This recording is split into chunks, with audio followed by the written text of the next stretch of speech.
Hello, welcome to madly Rockerz blog channel. আজকে তৃতীয় দিন আমাদের সিকিম ঘোরার, আর আজকের গন্তব্য নাথুলা পাস। যেহেতু অনেকটা রাস্তা যেতে হবে আবার ফিরতে হবে, তাই জন্য আজকে আমাদের 8টার সময় বেরোনোর কথা ছিল, কিন্তু সব কিছু শেষ করে বেরোতে বেরোতে সেই 9টাই বেজে যায়। আর আজকে সব থেকে বেশি দেরি করেছিল বোন।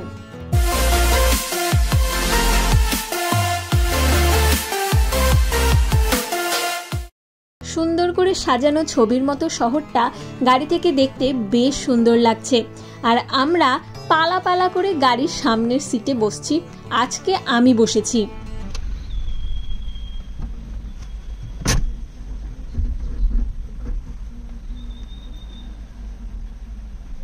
আজকে রাস্তায় প্রচন্ড জ্যাম, একটুখানি যেতে না যেতেই সার গাড়ির পেছনে লাইন দিয়ে দাঁড়িয়ে পড়তে হচ্ছে।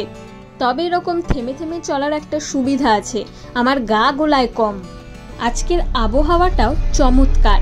পাহাড়ি তো আবহাওয়ার কোনো ঠিক ঠিকানা থাকে না, কখনো রোদ কখনো বৃষ্টি, কিন্তু আজকে একদম সকাল থেকেই পুরো রোদ ঝলমলে একটা দিন।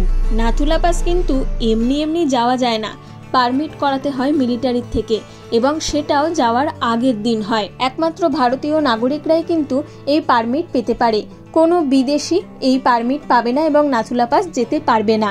যারা পাহাড় প্রেমী তারা নিশ্চয়ই জানেন নাথুলা পাস কেন বিখ্যাত। যারা জানেন না তাদের জন্য একবার সংক্ষেপে বলে দিচ্ছি। আসলে নাথুলা পাস হলো ইন্ডিয়া আর চায়নার বর্ডার। 14,140 ফিট উঁচুতে অবস্থিত, অর্থাৎ ঠান্ডা বেশ ভালোই। ওখানে মানুষ যায় ঠান্ডা উপভোগ করতে, বরফের সময় বরফ দেখতে। আমরা তো এইভাবেই এসেছি যাতে ঠান্ডা কম থাকে, কিন্তু নাথুলা পাস বেশিরভাগ মানুষই যায় বরফ দেখতে। এছাড়াও ওখানে ছাঙ্গু লেক রয়েছে, সেইটাও শুনেছি খুব সুন্দর, আর বাবা মন্দির। এছাড়াও হাই অল্টিটিউডে অবস্থিত হওয়ায় মানুষজন অ্যাডভেঞ্চারের জন্যও যায়, কারণ ওখানে একটুখানি উঠলেই শ্বাস প্রশ্বাসের সমস্যা হয়, তাই জন্য কর্পূর সাথে রাখা কিন্তু বাধ্যতামূলক। এছাড়াও কারোর যদি প্রচণ্ড শ্বাস প্রশ্বাসের সমস্যা থাকে তাদের না যাওয়াই ভালো, বয়স্ক মানুষদের না যাওয়াই ভালো। যদিও আমাদের সাথেও একজন বয়স্ক মানুষ রয়েছে, কিন্তু তাকে নিয়ে আমাদের খুব একটা সমস্যা নেই, কারণ সে একদম ফিট। আমার নিজেরই যেহেতু মাঝে মাঝে শ্বাস প্রশ্বাসের সমস্যা হয়, তাই ভেবেছিলাম যে একটা অক্সিজেন সিলিন্ডার সাথে রাখবো।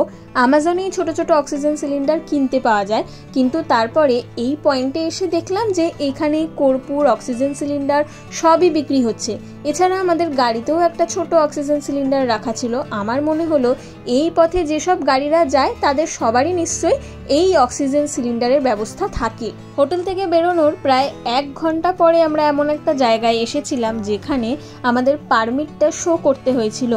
এরপর আরও কিছুটা গিয়ে এই জায়গাটা এলো যেখানে ছাঙ্গু লেকের জন্য 20 টাকা করে টিকিট কাটতে হয়েছে। পারমিটটা পেরিয়ে আসতেই রাস্তা এরকম ফাঁকা হয়ে গেল এবং গাড়ি তার গতি নিল।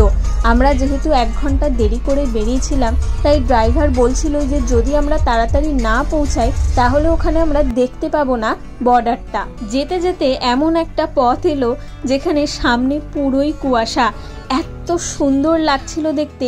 কুয়াশায় কিন্তু রাস্তাটা ঢেকে যায়নি, কিন্তু মনে হচ্ছিল ঠিক আমাদের মাথার ওপর দিয়ে মেঘ চলে যাচ্ছে, আমাদের সামনে থেকে মেঘ চলে যাচ্ছে, হাত বাড়ালেই যেন মেঘটা ধরতে পারবো। হোটেল থেকে বেরিয়েছি, গাড়িতে রয়েছি, প্রায় 2 ঘন্টা মতো হয়ে গেছে এবং সবারই অবস্থা মোটামুটি খারাপের দিকে। বাবা একবার বমি করে ফেলেছে, আর আমার সামনে বসেও প্রচণ্ড গা গোলাচ্ছে। তার মধ্যেই চেষ্টা করলাম যতটা উপভোগ করা যায় এই প্রাকৃতিক দৃশ্য। মেঘ ধরার লোভে হাত তো জানলা দিয়ে বাড়িয়েছি, কিন্তু প্রচণ্ড ঠান্ডায় হাত পুরো জমে যাওয়ার জোগাড়। এছাড়াও হাতটা ভিজে ভিজে যাচ্ছে। আজকে আকাশটা পরিষ্কার, তাই মেঘ রয়েছে, কিন্তু তা সামনের দৃশ্যকে ঢেকে দিচ্ছে না। বেশ সুন্দর লাগছে দেখতে। এই জায়গাটায় আমরা দাঁড়িয়েছি টয়লেট করার জন্য এবং কিছু খাওয়ার জন্য এবং দুপুরের খাবার অর্ডার করার জন্য। যেহেতু পথে চলতে চলতে রেস্টুরেন্ট খুবই কম, তাই এখানে কোথাও একটা দাঁড়িয়ে দুপুরের খাবার অর্ডার করেই যেতে হয়, এবং আমরা যে জায়গাটা দাঁড়িয়েছিলাম ওখানে তো একটাই রেস্টুরেন্ট ছিল। এছাড়াও গাড়ি নিয়ে চলতে চলতেই এরকম হুটহাট ঝর্ণার আওয়াজ এবং ঝর্ণা দেখা যাচ্ছে। এটা তো দারুণ লাগছে। 9টার সময় বেরিয়েছি, প্রায় 3 ঘন্টা হয়ে গেল এখনও গাড়িতে, এবং সবার হালত খুবই খারাপ। এত উঁচুতে উঠতে উঠতে আমার তো গা গুলিয়ে যাচ্ছে তাই অবস্থা। ঘুমানোর চেষ্টা করছিলাম, কিন্তু চোখ বন্ধ করতে গাড়ির এদিক ওদিক গতিতে কিছুতেই ঘুম আসছে না।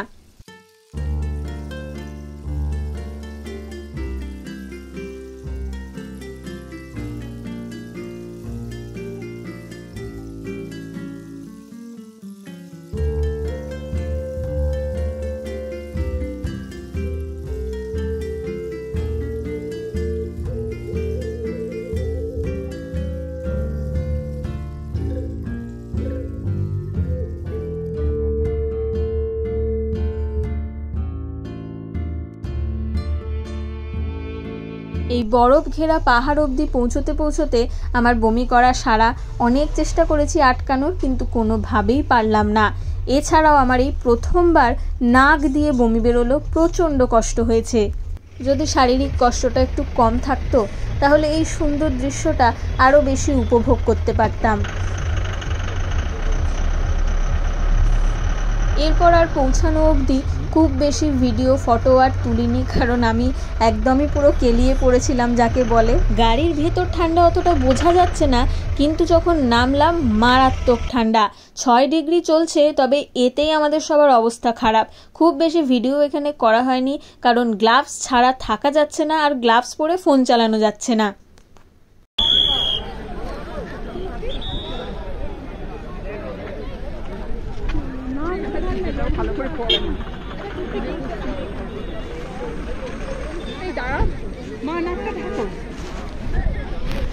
একটাও ছবি নেই, এই একটুখানি ভিডিও রয়েছে। আর একটা ক্লিপ দেখুন, ক্যামেরাটা চলছিল, কথোপকথন শুনুন। আমার ব্যাগে তো আছে, আমার হাতে একটু দাও। নাও, হাতে নিতে নেই, শুকতে হয়। সেটাই তো বলছি, এখান থেকেই শুকবি। চলো চলো আমরা যাই। তুমি হাতে নিয়ে রেখেছো? যাবে পারো? যতদূর যেতে পারছো চলো, তারপরে আর যাও। এই সিঁড়িটা দিয়ে সোজা চলে গেলে পরে তাহলেই দেখা যাবে ইন্দোচীনের বর্ডার, কিন্তু শেষ অবধি আমাদের উঠতে দিচ্ছিল না, কেন জানি না। অতএব হাড় কাঁপানো শীত কিছুক্ষণ উপভোগ করে আমরা গাড়িতে উঠে পড়লাম। প্রচণ্ড ভিড়, প্রচুর লোক, মানে দেখে মনে হচ্ছে না যে এই জায়গাটা রিস্কি জায়গা। তবে আমাদের মতন অনেকেই ছিল যারা এসে হাঁপিয়ে বসে পড়েছিল। গাড়িতে উঠে দেখলাম ফোনগুলো চায়নার টাইম নিয়ে নিয়েছে। বাজে 1:54, অথচ দেখাচ্ছে 2:23। শীত খুব একটা আমাদের কারুরই পছন্দ নয় বলে আমরা কখনোই শীতের জায়গায় যাই না। এই প্রথমবার এত ঠান্ডা উপভোগ করলাম, এবং পাথরের রাস্তার পাশে পাশে একটু বরফও পেয়েছি।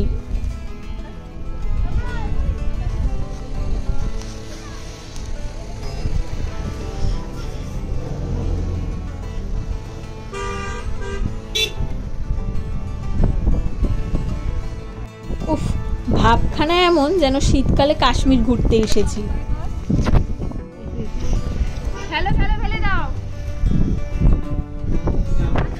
সব কেলিয়ে পড়া পার্টি, সবাই কেলিয়ে পড়েছে এখানে। প্রকৃতির এই সৌন্দর্য দেখার জন্য কত কষ্টই না করতে হলো। আমাদের সবার শরীর খারাপ হয়ে গেছে, কিন্তু যা দেখতে পেলাম অতুলনীয়। বাবা মন্দির আমরা যাইনি, কারণ আমাদের কারুরই আর এনার্জি ছিল না যে আর একটা স্পটে যাব। ছাঙ্গু লেকটা একদম এই রুটেই পড়বে, তাই জন্য এখানেই নামা হলো। তবুও আর কেউ নামেনি, আমি আর বোনই শুধু নেমে 2-3টে ছবি তুলে একটু ভিডিও করে আবার চলে গেছি।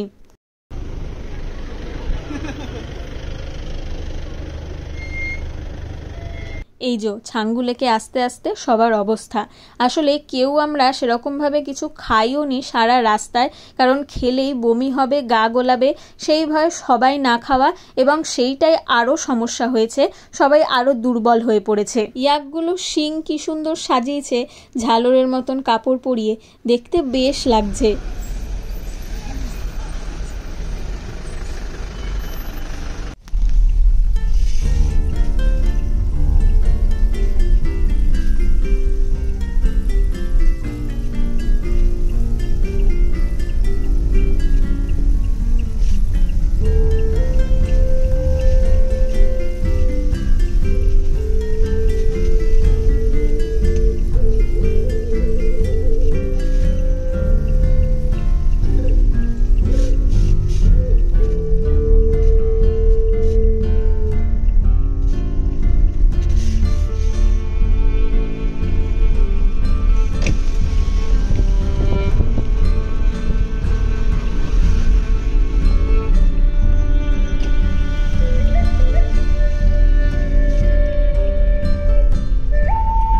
আবার চলে এলাম সেই খাবারের দোকানে।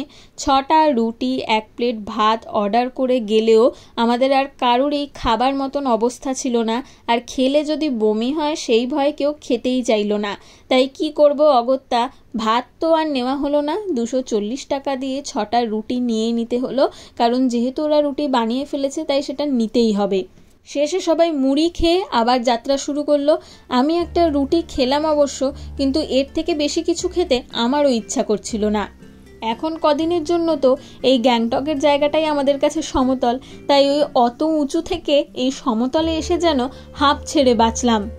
শরীর যতই খারাপ থাক, শপিং কি বন্ধ করা যায়? তাই হোটেলে গিয়ে সবাই একটু ফ্রেশ হয়ে আবার বেরিয়ে পড়লাম শপিংয়ের উদ্দেশ্যে। এমজি মার্গের ভেতরে আই লাভ গ্যাংটক যেখানে লেখা, তার পাশে সিঁড়ি দিয়ে চলে গেছে সেখানে অনেক দোকান, এবং সেই দোকানগুলো কিন্তু বেশ রিজনেবল এবং অনেক রকমের জিনিস রয়েছে। ওখান থেকে আমি একটা সোয়েটার এবং বাবার জন্য একটা জ্যাকেট কিনলাম 800 টাকা দিয়ে, আর আমার সোয়েটারটা 1250 টাকা নিয়েছে। আজকের ভিডিওটা এটুকুই, দেখা হবে আবার পরের ভিডিওতে। ভিডিও ভালো লাগলে চ্যানেলটা সাবস্ক্রাইব করতে ভুলো না। আর যারা গ্যাংটকে যাবে, মিষ্টি ভালোবাসো, কেক ভালোবাসো, এই ইউনিক বেকারির দোকানটা অবশ্যই ট্রাই করো।